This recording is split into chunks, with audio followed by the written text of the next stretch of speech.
Assalamualaikum warahmatullahi wabarakatuh. Salam sejahtera bagi kita semua. Om Swastiastu, Namo Buddhaya, salam kebajikan. Yang saya hormati para Menteri Kabinet Indonesia Maju, yang saya hormati Founder and Chairman City Corp, Bapak Khairul Tanjung, yang saya hormati para ekonom, para investor, dan pelaku pasar, hadirin dan undangan yang berbahagia.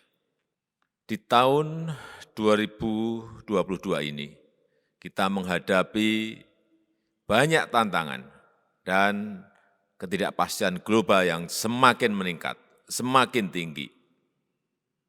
Pandemi COVID-19 yang sudah berlangsung 2 tahun, pada tahun 2022 ini ternyata juga belum selesai.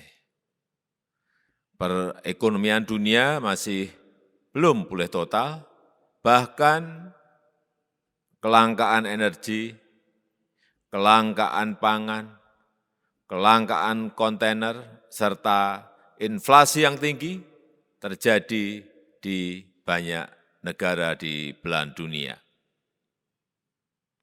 Pada saat dunia mulai bangkit, memulihkan perekonomian, bulan lalu, Februari, terjadi perang.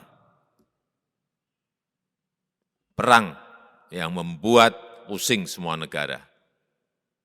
Ini akan memperdalam krisis perekonomian dunia dan meningkatkan ketegangan politik dunia.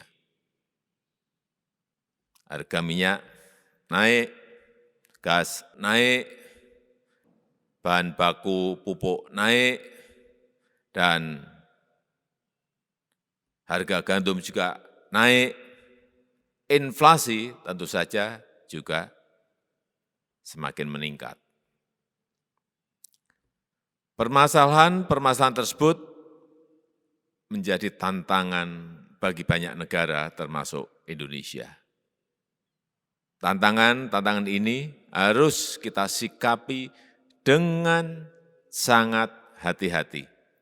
Dibutuhkan kerjasama, dibutuhkan kolaborasi antara pemerintah dan pelaku usaha.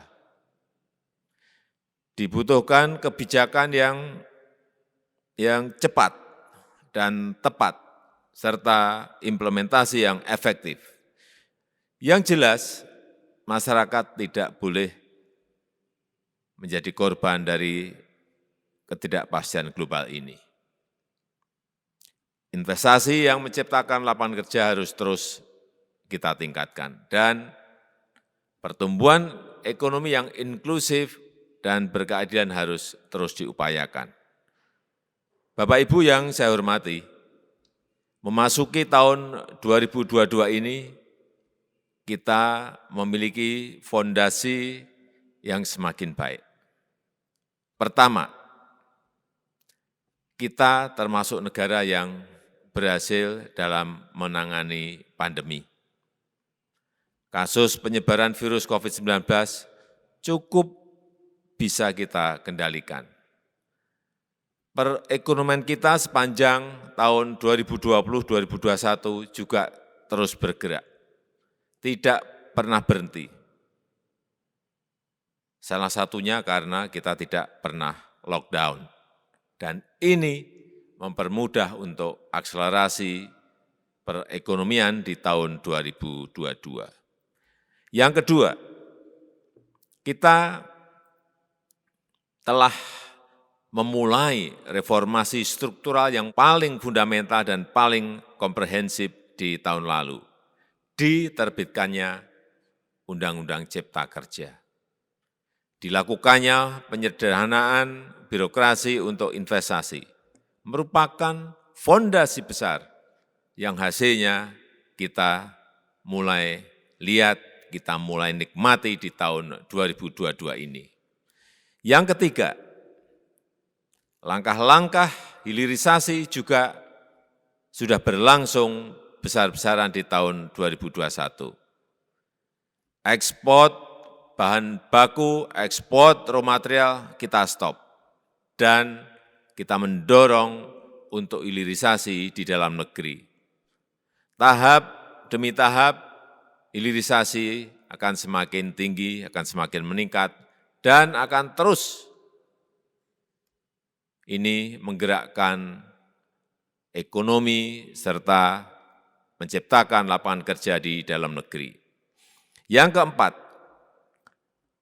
fondasi ekonomi digital sebagai basis ekonomi baru juga sudah cukup kuat di tahun lalu. Telah lahir Dekakon, telah bertambah terus jumlah unicorn di dalam negeri. Hal ini sebagai bukti bahwa infrastruktur digital semakin meluas dan ekosistem digital juga semakin kondusif.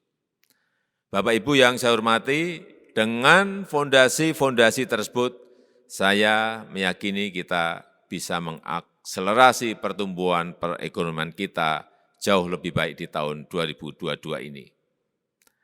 Pertama, hilirisasi akan terus kita lanjutkan dengan turunan produk yang lebih banyak dan lebih bervariatif.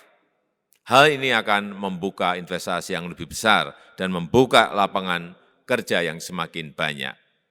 Selain itu, nilai ekspor kita akan terus meningkat, akan terus memperbaiki balance of payment kita dan memperkokoh fiskal serta moneter kita. Hal ini akan semakin memperkokoh fondasi perekonomian kita. Yang kedua, kita mempercepat pengembangan ekonomi hijau yang menjadi kekuatan Indonesia.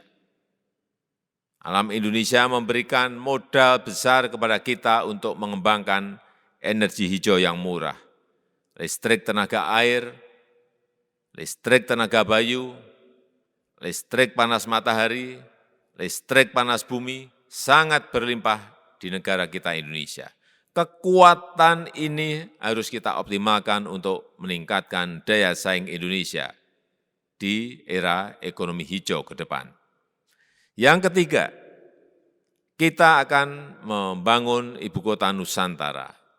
Ini merupakan pekerjaan besar yang kita mulai di tahun 2022 ini, dan pengembangan IKN akan menjadi salah satu motor penggerak pertumbuhan perekonomian di Indonesia, utamanya Indonesia bagian timur. Dan nantinya akan menjadi motor inovasi bagi akselerasi pembangunan ekonomi masa depan. Saya mengajak dan mengundang para investor untuk berkontribusi dalam proses ini, ikut menjadi bagian dari perjalanan sejarah penting bangsa, berkontribusi bagi kemajuan Indonesia dan kejayaan Nusantara. Saya rasa itu yang ingin saya sampaikan dalam kesempatan yang baik ini. Terima kasih. Wassalamualaikum warahmatullahi wabarakatuh. Om Santi Santi Santi Om.